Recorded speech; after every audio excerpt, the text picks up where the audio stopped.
What is going on, you guys? For this episode, we're going to give you three tips on how to sleep well. And some of you are like, oh my God, you're teaching me how to sleep? I already sleep every single night. So, like, what the hell do you know? Well, a lot of you don't sleep really well. A lot of you are making some really basic mistakes. And so I'm going to offer these three tips that I think are really going to help you. And it can have some significant sort of counterintuitive improvements in your life. And this is going to be based upon the work of Dr. Satchin Panda on the Circadian Code, as well as the book, James Clear, Atomic Habits. Um, these are two fabulous books that have had a huge impact. Now, the Atomic Habits doesn't really get into whether sleep is something that is something that should be a good habit or a bad habit. But it does talk about these little things that we do every day that are part of our identity that totally increase the quality of our life. And the bad things, the bad habits that we get into that have devastating impacts on the quality of our life. So that got me to thinking, one of the things that Clear talks about is, first of all, what's a good habit and what's a bad habit? And he says that a good habit is one that you reinforce your identity on a daily basis. A bad habit is one that sets you back from that identity. So as it relates to sleep, sleep is so elemental and so foundational, and it's something that we all do, but yet we all kind of screw up. And there's some reasons why we do that. I think in part because it's something that we just don't think about a lot. So I'm going to talk about some three very concrete ways in which you can improve your sleep quality, as well as your, which is kind of an overarching term, as well as your sleep efficiency. So first off, before we do that, what are some of the benefits of sleep that you may not think of when you go to sleep? It is absolutely essential for cell repair, muscle growth, human growth hormone. It can affect your insulin sensitivity, your blood sugar levels, whether you're obese or not, your energy levels the next day, your ability to concentrate, anxiety, depression. It is, like the motivational speaker that goes to a high school and is like, if you guys remember just one thing, remember they're giving like a dare presentation. If I just save one life, so with all my Rocky casts, what I'm telling you is if you can remember one thing, remember to get a good night's sleep. Yes, your mom was right. So why is it that so many of us screw up sleep? Because we do it all the time and we think that we know what we're doing, but a lot of times we don't. So I'm going to give you some recommendations. And the first relates to food. You wouldn't think of it like if some of you have a little tub, let's say you got a little, your belt loops are sort of expanding a little bit. Have you ever connected when you eat with the size of your waist? And you may think like, oh my God, this is just total BS. Why would there be a connection between that? But this gets into the work of Dr. Satchin Panda and the book in the Circadian Code. And it has to do with the rhythms of your sleep and how your body processes food. So the first tip that I'm going to give you is do not eat after 7 o'clock, or alternatively, at least 3 hours prior to the time that you go to sleep. Well, why is this important? Number one, when you eat, it is a signal to your body to engage in energy retention. And it is a signal for your body to actually be awake. Even though some of you may feel sleepy, it is for movement, for activity, to get things done. That is one of the purpose of energy, is that it gives you energy throughout the day. That's why you eat. And so one hugely bad habit that I used to do is I used to like eat this huge bowl of blueberries and cream just before I went to bed. What's the problem with that? Is that it's a signal to your body to store calories. And here's the thing as it relates to fat loss. If you have some extra tub, Start with your sleep as an easy starting point. Because some of you are defeatist. You're like, no, I don't have access to a gym and I can't buy Slim Fast and I'm just so discouraged. Well, you can sleep and you can decide when you eat. And if you can't decide when you eat, it's not that hard. Stuff your pie hole at 6 o'clock. You're not gonna if you're so like so much self-control that you can't stop stuffing your pie hole the next 3 or 4 hours, then that's on you. But if you eat before 7 o'clock, here is some of the awesome benefits that you get. And this is key.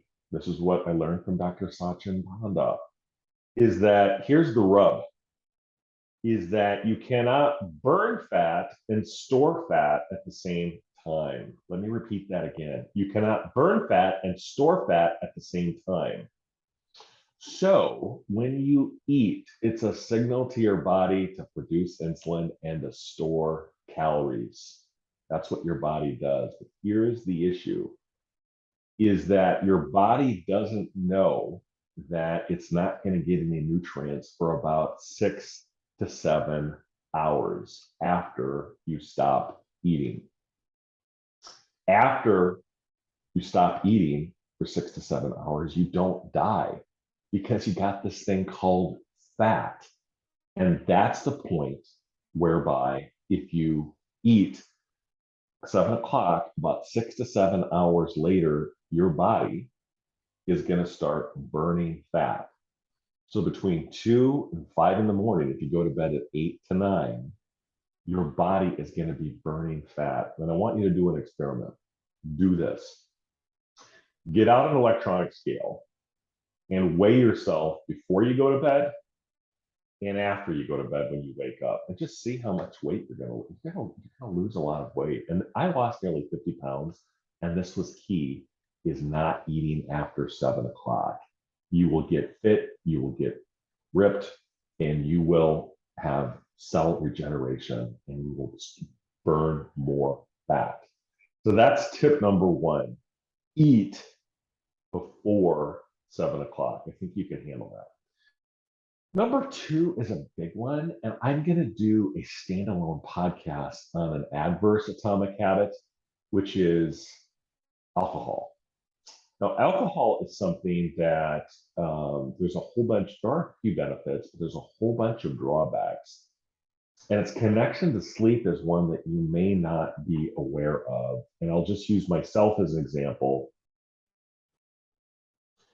There was a time in my life when I drank like a bottle of wine a night. And now, don't judge. First, it's like 15 years ago. I was like 10, 15 years ago. Don't judge. It's very easy to do. You get a little Netflix action or Curb Your Enthusiasm. The bottle goes really quick, and it's kind of nice when you do it. So don't judge. But let me just describe the impact that that has. First of all, a bottle a night is 4 glasses of wine. I did not consider that to be an issue at all. But that, by definition, means I'm a heavy drinker. Who describes himself as a heavy drinker? But what impact does that have on you the next day? Now, for the most part, I never worried about this because I was like, oh my God, I don't get an OWY, I don't get in bar fights. And I get up and I go to work and, it's all good. I drink a lot of coffee and, it's no problem. So what the hell? I don't have an issue. But one of the things that it totally affects your stress levels and your cognitive performance the next day because of its impact on sleep. So when I was drinking that bottle of night, that put me into the heavy heavy drinking, which again, I didn't think I had a drinking issue because I considered if you're like an alcoholic, you're like, you just wake up and you're like in some field and you have no idea where you are. I didn't consider 4 glasses of wine to be an issue. I didn't. And what's the issue? What's the problem to this? And here there's a great resource. It's called sleepfoundation.org. Most of the stuff I say in my podcast, you can look it up on the internet. It's totally legit. And it features a podcast by Matt Walker, who's totally legit. He's a sleep researcher, delightful British accent. at Berkeley. He's a super brainiac, way smarter than I am, made a whole career on sleep. I don't know if I could do any more podcasts on sleep, but it's a huge thing. So the sleepfoundation.org talks about on its website, and you can just check it, sleep and alcohol. And it gets into what it describes as the impact of alcohol on sleep. So if you're like I was, let's start with, well, first let's start with just hardly drink at all. You're like, oh, well, I only have like a capful every night, or like a half a glass, and I don't hardly drink anything. So I'm what's considered a light drinker, which the Sleep Foundation describes as for men less than 2 drinks, and for women less than 1 drink. And if you're in that category of people, like good for you, but who the hell drinks 1 glass of wine? No one does. That's why when the doctor is like, how many glasses of wine do you drink? You're like, oh, well, I have like one, but you don't, you have 4. You're a heavy drinker if you drink wine every night. You are. If you get the buzz going, Netflix is on, and the next episode of Last Kingdom come, and you drink 4. But okay, let's assume you're only 1. And the impact that that has on your sleep is it will cause a 9% reduction in your sleep quality. And I will define this after I talk about the end, the different various levels of drinking and the impact on sleep. If you have 2 glasses of wine a night or 2 alcoholic beverages, whether it's beer or 2 shots of whiskey, whatever, and for women that's 1, you have a 24% reduction in your sleep quality. So for a light drinkers, which for men is defined as less than 2, and for women less than 1, it's a 9.2% reduction in your sleep quality. For moderate drinkers, it's a 24% reduction in sleep quality, which I'll define what sleep quality is, and which is defined as 2 drinks for men and 1 drink for women. And for heavy drinkers, this is most of you can drink every, I mean, this is what I was. Come on. You can tell me I'm not your doc. You don't have to lie to you. You don't have to lie to me. Most importantly, don't lie to yourself. If you have a bottle of wine a night, you're a heavy drinker. Sorry, you are. You got issues. Which I was, by the way, so I'm not judging. If you drink 2 or more glasses of wine a night, right, just 2, you are going to have a 40% reduction in your sleep quality. So how does the Sleep Foundation describe sleep quality? First of all, there's essentially 4 cycles of sleep throughout the evening, and they're basically these 90-minute sleep cycles where you get into deep REM sleep, where you move your eyelids and like you have your dreams. And for sleep quality, it affects your sleep latency, which is the time it takes to fall asleep, the amount of times that you wake every night, so don't load up on waters. You have to wake up and go to the bathroom. 3, the amount of time once you're awake during the evening in terms of just the amount of just wakefulness you have. And then 4, which is the sleep efficiency, which is defined as the amount of time that you're sleeping versus the time you're in bed. And then what the Sleep Foundation talks about is the vicious cycle that can result from this. First off, why do people drink in the first place? Because they're really stressed out, and it allows them to escape. And here's the deal with alcohol: it does make you go to sleep more quickly. So for the sleep impact, you go to sleep quicker, but it totally affects your sleep quality. And so here's basically what it says in terms, and this is basically exactly what happened to me. It says, since alcohol can reduce sleep, REM sleep, and cause sleep disruptions, people who drink before bed often experience insomnia symptoms and feel excessively sleepy the following day. This can lead them into what is called a vicious cycle that consists of self-medicating with alcohol in order to fall asleep, consuming caffeine during the day to stay awake, and then using alcohol as a sedative to offset the effects of these stimulants. So this is exactly what I experienced when I was drinking a bottle of wine a night. First of all, it was very pleasant, and I did work the next day, so I got stuff done. I worked hard, but you kind of feel hazy the next day. You get up a little bit later. You don't feel refreshed when you wake up, which is how you should feel, like how I feel right now.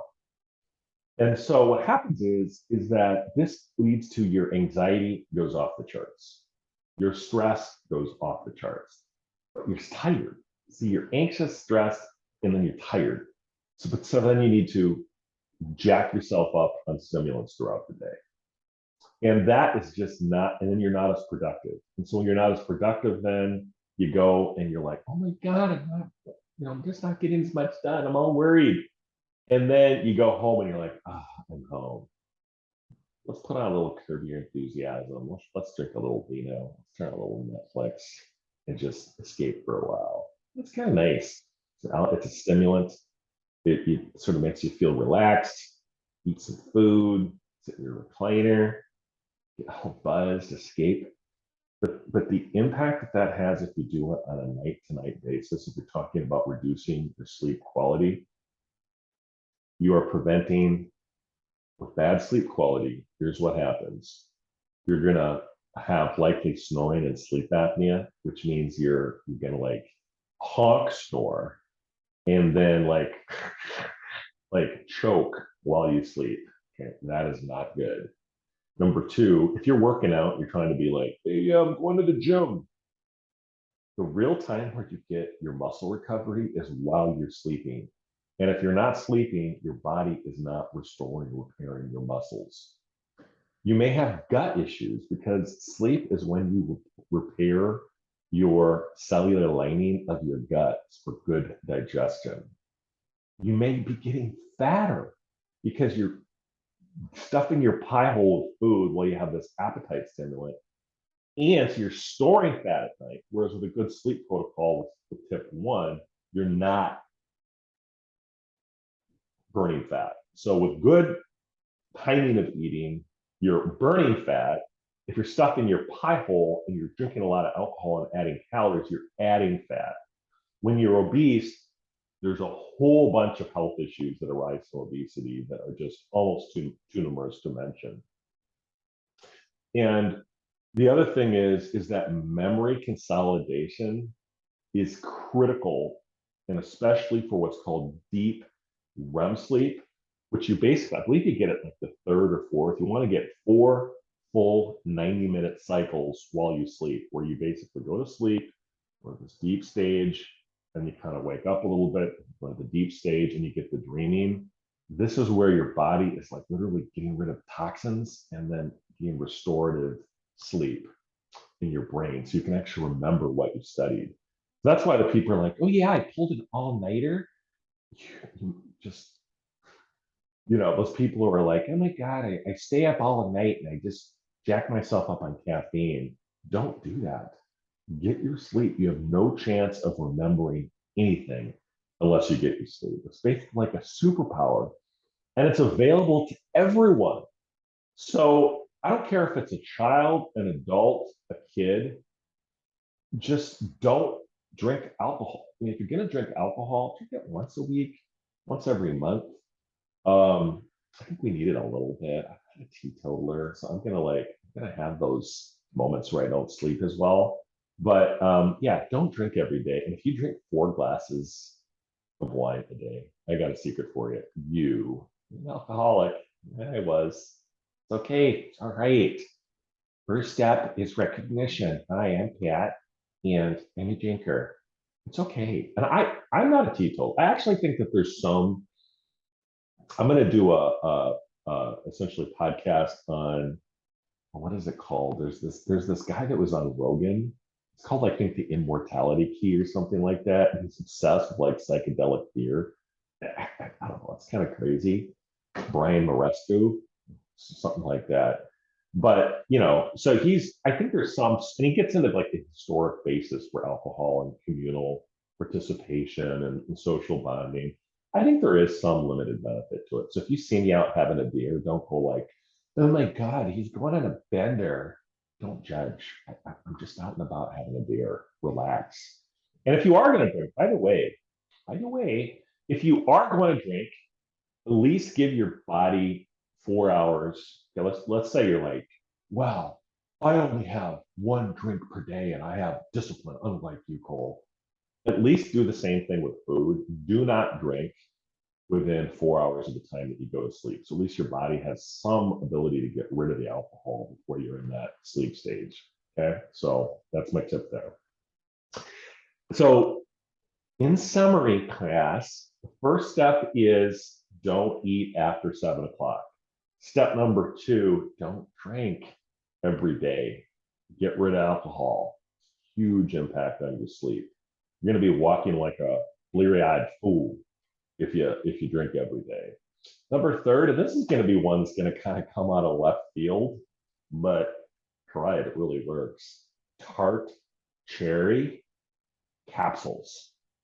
You're like, oh my God, what the hell is that? Well, so tart cherry, it's just you can buy it in juice form or capsule form. I actually recommend the capsule form. And if you're watching this on YouTube, I'm going to put it down here below so you can actually buy it. And I'll also give you links to the actual book, books that I'm referring to, Atomic Habits, Keith Gav's book, which is right here. You see that? I got Atomic Habits. And then the Circadian Code, totally awesome book. I totally love it. But the third one is tart cherry. So why does tart cherry work? And here you're like, what the hell is that? I had no idea what either. But I was actually listening to Thomas DeLauer. He's kind of this YouTube guy that's like really ripped and used to be fat. I think there's a lot of good stuff. I said, what the heck? I'm going to try this tart cherry stuff. And so if you have one glass of tart cherry about an hour before you go to bed, don't do it right before you go to bed because you don't want to pee while you're sleeping, to get up because that affects your sleep quality. And what does it do? So for every 100 grams of tart cherry, it has about 9 grams of tryptophan. We all know tryptophan is one of those things that we all know because of turkey. You go to Thanksgiving, you're like, oh my God, and then someone at your Thanksgiving dinner is like, yeah, that's the tryptophan in turkey. Well, tryptophan comes in a lot of stuff other than turkey. So have your turkey for dinner, but I can eat turkey every night. But have tart cherry. I recommend tart cherry capsules. And good, I'll put the links down below. And tart cherry capsules, why are they important for sleep? Because for every 100 grams of tart cherry, there's about 9 milligrams of tryptophan. And tryptophan helps your body naturally produce melatonin, which will help you get to sleep more quickly as you develop your evening sleep routine. And this will allow you to get to sleep more quickly, and it will also improve your sleep efficiency. So you can Google this. It's all legit, and just most importantly, try it yourself. But these are absolutely really key. So no food after 7, no alcohol during the week, except if you're going to have your social event, whatever. Sometimes you just got to say to the hell with the sleep. I'm going to have a good time. So don't be too much of a tightwad here. Certain people when they get into the health space, they're like, oh my God, I'm keto. I can never have a cake, and they walk around with their butt cheeks punched you know, just these are all like norms that I want you to adopt. Every once in a while, it's okay. Like if you're doing keto or you're fasting, don't do it during the holidays, people. Don't. But so no drinking except occasionally if you're with your buddies from college, you can drink. Okay. And just know that you're gonna have a huge cost for it. Number 2, no food after 7. And number 3, have tart cherry capsules is my recommendation about an hour before bed. There are some other benefits to tart cherry other than good sleep, brain health, brain health. What the hell is brain health? Brain health, improve your muscle recovery, blood pressure. It's good antioxidants. So there's a lot of benefits to tart cherry. So eat that about an hour before bed, and you'll be good to go. So I'm going to give you some miscellaneous sleep tips. So like, wait, there's more. It's like Ron Popeil. So here's a couple ones. Some of them may not be totally intuitive. I think we all need to know. We all know that and I think it's just quick relates to light. A lot of people know that the room needs to be dark, but just get your room as dark as you possibly can. And this is here I get from the Circadian Code. Okay. Blue light is a signal to your eye that you need to be awake. Okay. And so what produces blue light? Your TV and your cell phone. So as part of your evening sleep routine, try to stop watching TV after 8 or 8:30. If you're not sleeping well, look at that. Maybe wear blue light blocking glasses while you're watching TV. That might be a suggestion. And try to have your house, get rid of the fluorescent lights, and try to have your house as dark and just kind of like with soothing white lights. And then when you go to bed, just try to get it as dark as possible. And then if you're, if you are like during the spring and fall time when it's temperature is an issue, try to get your room to about 68, 65, 68 degrees. That's sort of good sleeping where it's kind of cool and you're kind of comfortable. You can open a window. That can be really great. Here's the other one that may be kind of counterintuitive. You wear sunglasses during the day. Think about that. Now, if you're out in the middle of the Himalayas and don't blind yourself for crying out loud, or if you really get stressed, I used to wear sunglasses all the time. But here's why that's important, because for every action, there's an equal and opposite reaction. So when you are wearing the sunglasses, you're blocking blue light, which is a signal during the day to be awake. So if you get excessively sleepy during the day, that may be that you're not getting enough access to natural light, and in particular, actual light to your retina. So when you get up, this is from my man crush, Andrew Huberman, as well as Circadian Code, try to get some exposure to natural light. If you're in an office setting during the lunch break, just go out without your sunglasses and try to get some natural light. And then so during the day, try to limit your sunglass wearing as much as you can, consistent with your own comfort. And so that way you're awake during the day. It's a signal to your body to suppress your melatonin. And then in the evening, limit your blue light, right? So during the day, expose yourself to blue light, which is awake. In the evening, limit your blue light and that will enhance your melatonin. So that's kind of a little bit of maybe a counterintuitive thing you maybe haven't thought of as far as that goes. So that's this particular episode. I hope you found this useful. Sleep is one of those things that we all do, and yet it's something that I think a lot of us really screw up. And I've gotten some now, good 8 to 9 hours, and I feel great the next. I still drink caffeine, but if you know your sleep is really working, then it's super easy to wake up. You basically your body starts getting into this rhythm, and you can just get up. So one of the things that I was going to say from James Clear was this thing about what he calls pointing and calling, which is to state out loud what your activity is going to be, and then call out the things you're going to do to achieve that. I love that. And he learns this actually from Japanese rail system, which they have just this very deliberate process for safety, where they say, open the door, or when the passengers are ready to depart, all doors are closed, and they literally announce that, stay away from the train, and a very good safety record. So in terms of doing great things, being an early morning person, part of the 5 o'clock club, point it out. I want to be a member of the 5 o'clock club. Call out the things you're going to do and literally state them out loud. I am going to not eat after 7 o'clock. I am not going to drink every day. And I'm going to take tart cherry capsules. And then I'm going to think about limiting my sunglass wearing during the day and limit my blue light during the night. And I'm going to sleep well. And I'm going to have this wonderful morning sanctuary experience that we get every morning when we wake up. So that's this episode of the Rocking Cast. I'm glad that you've made it this far. As always, infinite gratitude to each one of you. If you've made it this far, please continue to give me positive reviews on Apple, Spotify, and all places where podcasts are heard. Share this with a friend, a family member. If you do know someone that's going through some difficult times, sleep is one of those things where it does not cost anything. You just got to have the knowledge. Remember Quado and Total Recall? Open your mind, Quado. Open your mind and listen to stuff, because most of the best stuff in life is free. You just got to have the knowledge. And hopefully, a lot of this stuff I've just learned relatively recently, so I'm not that far out of any of you. And if you do get positive results with this, reach out for one. It's rockmecole@gmail.com, rockmecast@gmail.com, and let me know if you had your life positively impacted by this new sleep protocol that I offered you relating to getting a good, deep, restorative night's sleep. So we're going to continue to do these episodes on James Clear. We got one or two more in the pipeline. I'm going to give you some what I call train wreck habits that you need to try to remove from your life. So that atomic habits are what you add and what you remove.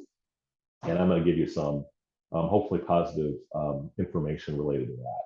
So that's it for this episode of the Rocky Cast. We've had a little bit of delay in putting out the high quality content, but you know how life is. But we are going to continue, so stay tuned for additional episodes of the Rocky Cast.